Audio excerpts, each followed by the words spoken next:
Bonjour à tous, on se retrouve pour parler de la dernière Technical Preview de Windows 10. Alors on rappelle qu'il s'agit d'une version bêta et que le produit n'est pas forcément représentatif de ce qu'on trouvera dans la version finale de Windows 10. Alors tout d'abord, première remarque, on voit ici que les icônes de type Modern UI défilent dans le sens de la hauteur et non plus horizontalement, comme c'était le cas avec Windows 8 ou Windows 8.1. Autre remarque, ici on voit qu'on trouve la liste des applications, qu'on peut ici étendre à toutes les applications, qui reste présente en permanence, même lorsqu'on est sur le mode tablette, comme c'est le cas ici actuellement. Alors autre chose, qu'est-il arrivé à la fameuse barre des charmes que l'on obtenait en effectuant un mouvement glissé depuis la droite? Eh bien elle disparaît au profit d'un centre de notification qui fait son apparition, avec ici sur la base différentes touches de raccourci, et notamment une touche ici qui permet de basculer du mode tablette au mode desktop lorsqu'on le souhaite. Alors autre remarque, pour passer d'une application à l'autre, avant il suffisait d'effectuer un mouvement glissé depuis la gauche, et ce comportement a également changé puisqu'ici, lorsqu'on effectue un mouvement glissé, on accède à un gestionnaire de tâches qui permet de basculer d'une application à l'autre instantanément, et également on accède ici aux nouveaux bureaux virtuels qui font leur apparition. On verra ça plus en détail lorsqu'on sera en mode bureau. Alors on va ici retourner sur le mode tablette et voir comment se comporte la tablette de type Surface Pro 2 lorsqu'on lui adjoint le clavier. Alors ici on ajoute le clavier et que va-t-il se passer? Eh bien Windows 10 nous propose automatiquement de quitter le mode tablette pour revenir sur le mode bureau. Et là vous voyez, l'ensemble de l'interface tactile se condense pour donner naissance à ce nouveau menu démarrer qui ressemble effectivement pas beaucoup à ce qu'on pouvait trouver avant sur Windows 7 et Windows Vista par exemple. Et là en fait il s'approche plus de ce qu'on peut voir sur l'écran d'un téléphone de type Windows Phone 8, puisqu'on va retrouver ici toutes les applications optimisées tactiles qui vont à nouveau défiler dans le sens de la hauteur, comme dans le mode tablette qu'on vient de voir tout à l'heure. Alors, autre nouveauté, ici on va trouver le moteur de recherche qui intègre Cortana dans la version anglaise, américaine et pas dans la version française. Donc du coup, c'est inaccessible pour cette démo, je ne pourrais pas vous le montrer.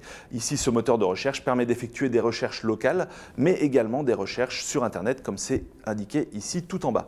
Alors, concernant les bureaux dont on parlait à l'instant, comment ça se passe?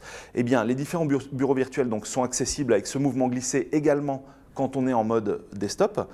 Et là, ici, par exemple, sur ce bureau, j'avais ouvert l'explorateur de fichiers. Eh bien, on va le voir. Et on voit aussi au passage que les icônes ont été légèrement retouchées avec cette Technical Preview de Windows 10. Alors, autre petite remarque, autre chose qui a changé, c'est comment on configure notre appareil sous Windows 10.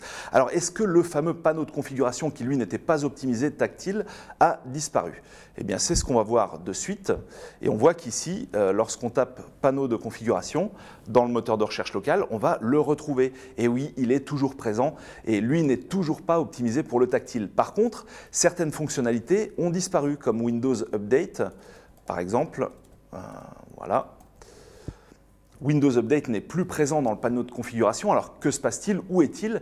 Eh bien, on découvre ici maintenant un nouvel endroit où on va pouvoir configurer son ordinateur qui s'appelle All Settings et dont le raccourci est intégré dans cette barre de notification. Alors on clique dessus et là on va retrouver le panneau de configuration tactile qu'on avait déjà sur Windows 8 et notamment Windows Update qu'on va retrouver cette fois ici.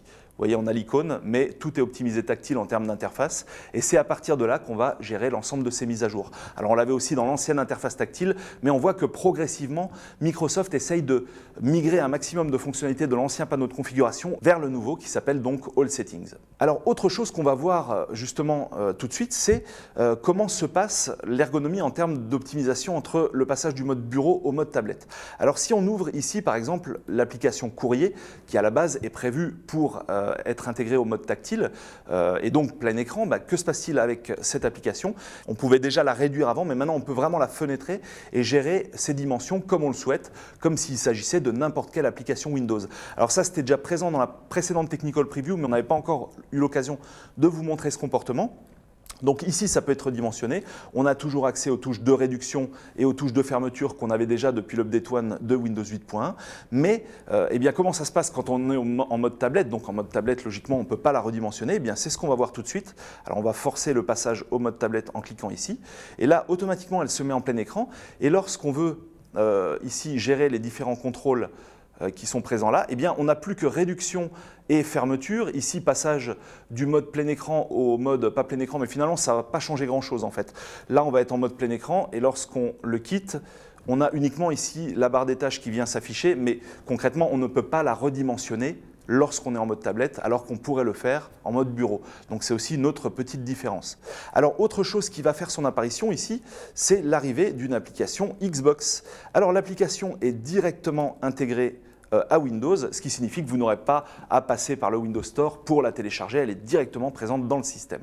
Bien finalement, en termes d'interface, bon, je sais pas, les couleurs un peu sombres comme ça fait un peu penser à Steam, même si les fonctionnalités sont évidemment pas les mêmes, mais surtout on va retrouver les mêmes fonctionnalités que ce qu'on avait dans l'application Smart Glass sur Windows Phone 8 par exemple. Alors on va ici, quand on clique sur son profil, retrouver l'ensemble de ses succès, on va ici pouvoir voir les différentes vidéos qui ont été uploadés depuis sa Xbox One, par exemple. Ici, on a sa liste d'amis qui s'affiche, sa liste d'amis Xbox qui reste tout le temps affichée sur le côté droit de l'écran. Donc voilà différentes fonctionnalités avec à terme la possibilité de récupérer le flux vidéo et de déporter les commandes d'une Xbox One. Donc ça, on aura l'occasion peut-être de revoir ça dans une prochaine vidéo.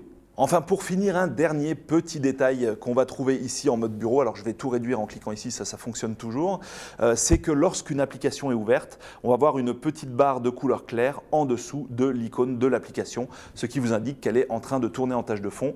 Ce qu'on va voir ici, en faisant ce petit mouvement-là, effectivement, on va retrouver Internet Explorer dont l'icône est soulignée, et ainsi que les différentes autres applications dont l'icône est soulignée dans l'interface.